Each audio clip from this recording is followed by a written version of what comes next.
Game started. Oh, we got a game. Lionel. Pretty logo there. Let's see, he played f4. Why don't I play d5 and knight f6 this time instead of the bird gambit? The From gambit. This is the bird opening. I often play the From gambit, which is e4 here. Entertaining.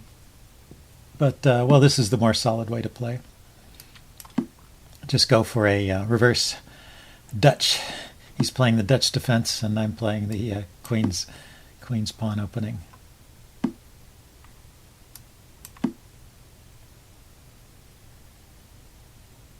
So he's got good dark square diagonal for his bishop. He's going to let's see. Can I try for an early e4 here? Bishop and knight are on it, so I'd need a couple pieces to help out. Although I can play e4 and then play knight to g5. Let's try this.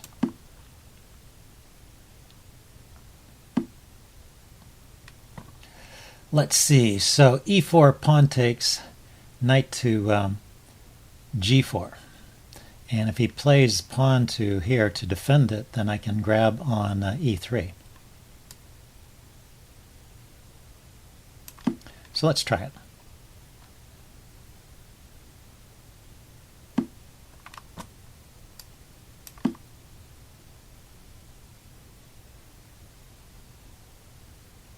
He didn't have to take with the pawn. I'm realizing he could have taken with a piece, and maybe that would have worked out to his advantage. But, well, this way I open things up a little bit. And he hasn't developed his knight yet, so I think I'm okay from a development point of view. I have to get my bishop out, but this is, I think, going to be okay. It's got some squares to develop, and I'm going to be able to get my knight into the game on e5 here. The knight's coming back to e5. It's a little bit exposed here on g4. So let's see what he comes up with in this situation. He can't really push the pawn forward because I'll just take his bishop. Okay, so he ignores it. I could consider taking with the c6 knight. And I think I want to take this way. Yeah, I just don't like leaving the knight on g4. I don't know if I have a real follow-up for it there, and it feels a bit exposed to me. So here we go. Now I have discoveries with this knight because of his loose bishop. If I could attack the king, yeah, knight here check, and then grab the bishop. Okay, so he defended the bishop.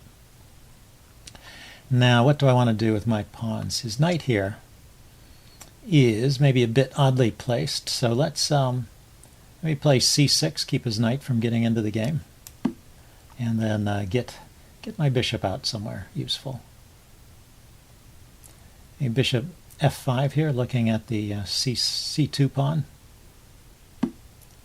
Okay, he goes to undermine the center. That's a good strategy.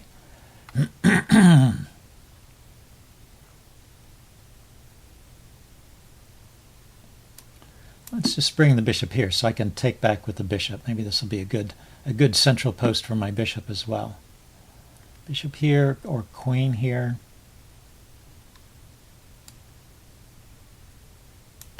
He can kick it. He can play e4 here. No, I guess I just take e4. Well, I was thinking this was not so good. Knight takes. He can trade bishops and take back with the bishop. I guess it's okay. So let's see. Do I want to exchange everything off here?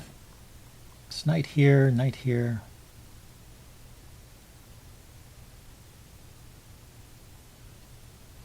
My knight is hanging, so I do need to do something about that. Queen c7 to defend the knight. Queen g5 defends the knight. But the queen could get attacked. Okay, let's trade one pair of pieces off. Let's see what he does. He can throw in the intermediate move. Bishop takes bishop, I think. I don't know if I have any great discoveries with the knight. Well, there's knight e3. And I guess he has to take the knight.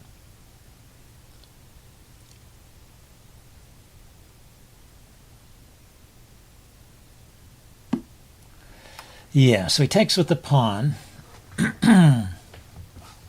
looks like he's going to end up with a little more center influence. He's got this these pawns here, the D and E pawns as well as the C pawn. Interesting. And if I play my bishop here and kick it with D3, drop back, you can play F4. I mean, he can play E4. I think I want to maybe provoke a few pawn moves here.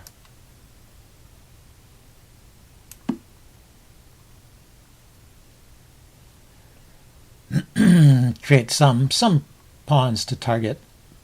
I think I need to push on with C5 and B6 here. Straighten out the situation on the queen side. Oh, he's going to grab my pawn. Oh, that's too bad. He gets the B pawn here. He didn't take it. Well, not yet anyway.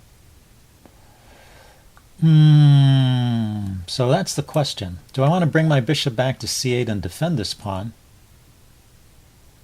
or allow him to take? If I go here and he takes, do I have any great discoveries on the knight, on the rook? I don't think so. Okay, so let's play this craven defensive move, but at least it keeps the material even. I'm still going to play C5 and B6 if I get the chance. And I'll have a good light squared scope for this bishop, and his bishop maybe will be stuck on the light squares. He could throw in the move D4 right here, though, and fix that problem. Probably that's what he should play, D4. Okay, he's not doing that. Let's see, is the queen attacking anything? Not yet. Okay, so I'm going to play, like I said, C5, B6. Get this bishop some scope here. Keep his D pawn backwards, and then pile up on that D pawn. Check. Yep, he has a check. That's correct. You can also even just put the queen on F6 there, trade it off, and then get a rook on F6. I don't know if that's worth doing, but he could consider it, and he did play that. Of course, I don't have to take the queen there. I can ignore it. My queen is defended. Just get in this B6 move that I wanted to play anyway.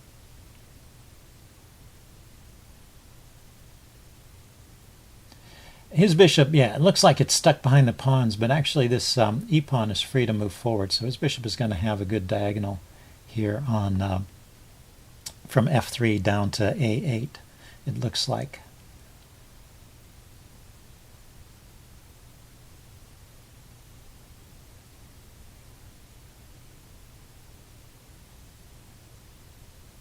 So he's not in such bad shape. Let's see what he comes up with as a plan. I think he would have been better off just grabbing the B pawn rather than chasing my bishop. Okay, comes to defend. He defends his his D pawn, and maybe he's thinking of pushing it. No, but I'm putting some counter pressure on the E pawn. I'm going to move my queen away in another move, so that the exchange is no longer possible. Bring a rook over and chase his queen away. That's my plan. So yeah, so he trades now. Last chance to trade. I wanted to get that bishop off the back rank though first. So now what can I do? I could pile up on the D pawn. I can play rook to D4, the other rook to D8, and then I can take. Oh, no, I can't. No, his rook is defended. I was going to say, sometimes there's a tactic there.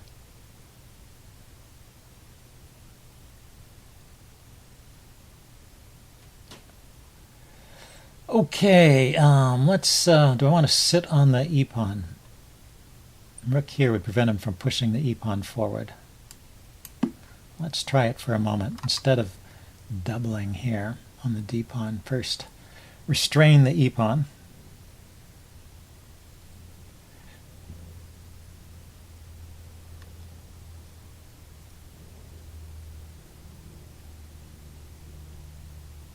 This game may not be going anywhere. We may be heading towards a drawish kind of situation here. He has more center pawns. He has a potentially good bishop here if he can push to If he can push to e5 without suffering some damage. Okay, so why don't I just sit on the e pawn, just mechanically prevent him from advancing it. And now both pawn pushes are doubled down. Let's bring my king forward. Both pawn pushes are prevented, is what I meant to say. If he advances the d pawn, I take it. The e pawn cannot move, and his bishop doesn't have a lot of scope. So I've gotten something out of this. What he can do is he can push the a pawn forward and undermine my queenside pawns here. Target the pawn on b6. That's a weakness in my camp. And well, let's see, what can I do? How can I maneuver this bishop around? The bishop could go to a4 here. Look at his rook. Harass his rook. Maybe add some pressure to the b pawn. Okay, so now his rook is now his rook is kind of stuck there, and it's not defended. So now there are maybe tactics based on his undefended rook on e7. So bishop takes, rook takes, rook takes, rook takes, pawn takes. Now he's got e4 adequately defended. Let's see, if I play f5 and he takes, he defends his rook anyway.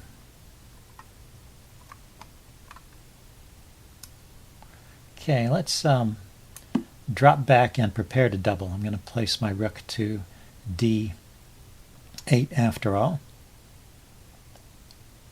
Maybe give my bishop over to some other location over here, looking at the c pawn. It's another potential target.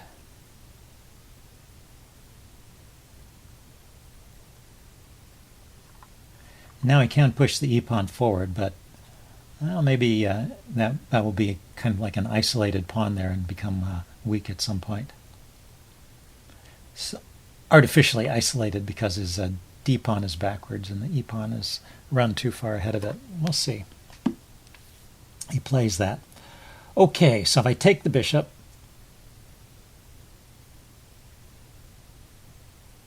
server announcement. I think I probably should. His bishop is becoming a good piece. He takes back with the king.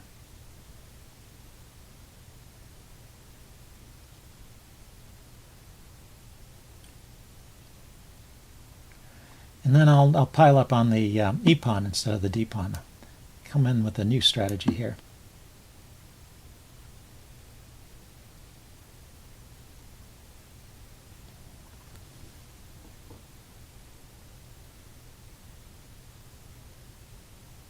So I'll drop the other rook back, put it on the e file here.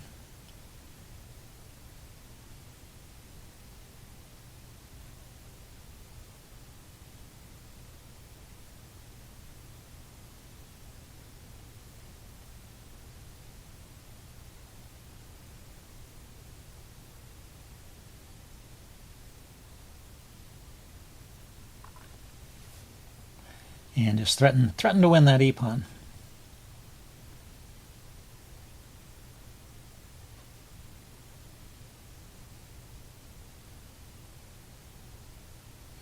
He can drop his rook back, just drop back and then over.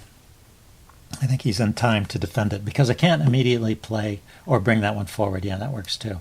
I can't immediately play f6 here because he takes the pawn with check. And, well, I can do it, but it doesn't gain me anything. Then after I take back, he can trade off rooks and be pretty even. Maybe I want to do that. Let's see. He's got more pawn weaknesses than I do. So if I play f6, he takes with check. I take with the king. He takes the rook, I take back. He takes the rook, I take back. And it's a king and pawn endgame. My king is here, his king is here. It's his turn to move because I took back. He can come forward And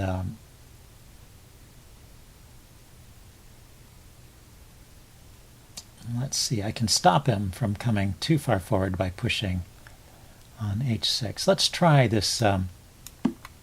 Let's try this endgame, see how it works out. It'll be an interesting exercise anyway. Check.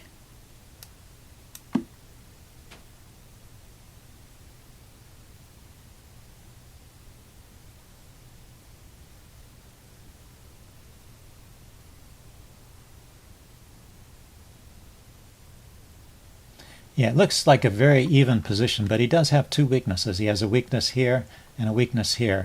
It'd be easier for me to exploit them if I kept one pair of rooks on. So let's trade off one pair of rooks then.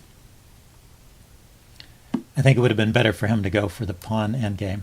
And then let's hit this weakness.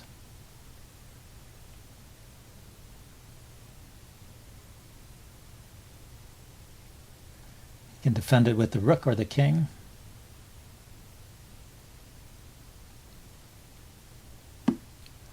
He chooses to defend with the king. Okay, let's move these pawns forward. Let's see. If he plays a5, I guess I can take it at the moment.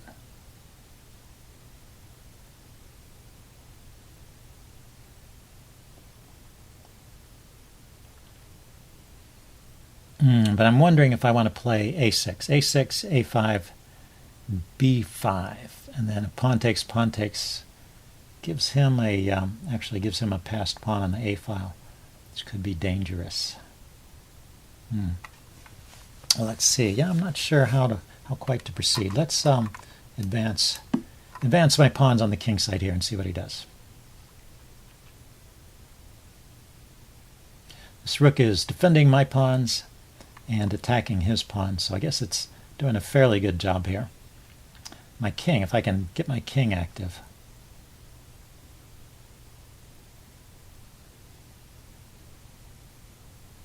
So I'm thinking if he checks my king, I can step forward to Oh, okay, he just goes for dissolving these pawns. Check. Okay, so now let's look at this king and pawn endgame. He's got two isolated pawns over here. His king will be in a good spot, though. Let's see, I take, he takes, I step here. And his king cannot come forward. I'm controlling all of these squares.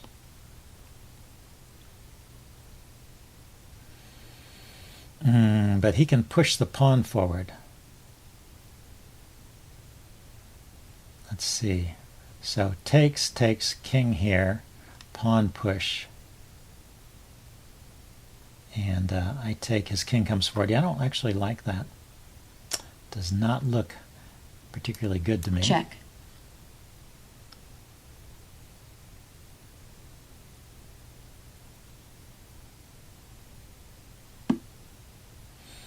Okay, now this is a bit different. I can take, he takes, and then I step in front and get the opposition, so he can't push his pawn without losing material. So let's go for this endgame and see if this is enough of something to play for. See which side he chooses to go on. Okay, I can push forward, he pushes forward, and then it's my turn to move, and I'll go after these pawns over here. So push.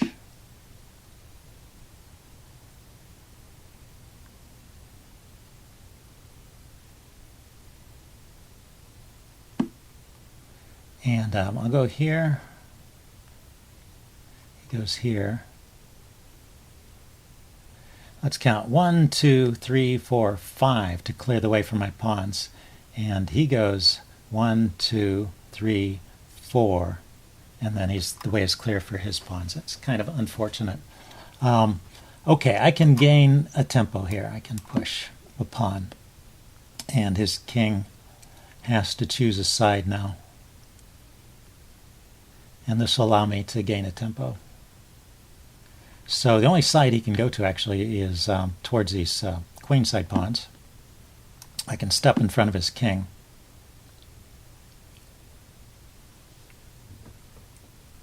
And force the king back and attack this pawn.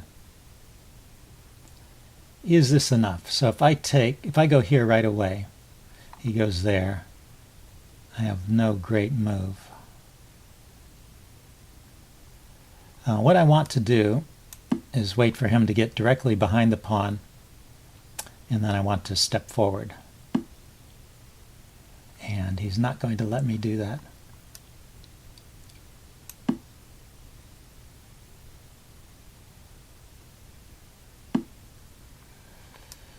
So let's come up on this side then. Yeah, unfortunately, yeah, he can block my progress. Can I throw a pawn away?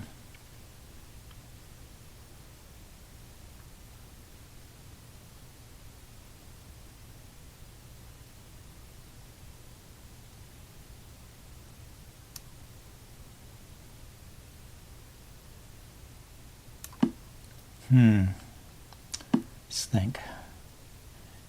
Think. If I go here, he just drops straight back again, huh?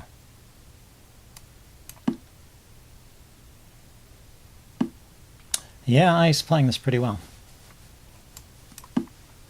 See, the problem is when I step forward to attack the pawn, he gets directly behind it, so I can't penetrate on either of these squares. So he's playing that like he knows how to draw. Game drawn. So, good game. This was a temporary new high. I wasn't going to say anything till after I played the game. Since I drew against a lower-rated player, I'll lose a few points. But this 1484 that I scored, I reached that at the end of my previous game. That's a new high watermark for my rating here. Anyway, not overall, actually. Just since I've been making these videos, I don't think I've been that high before. I've been up to 1,500 at least once. Anyway, I will upload this and do a postmortem. See you guys later. Bye.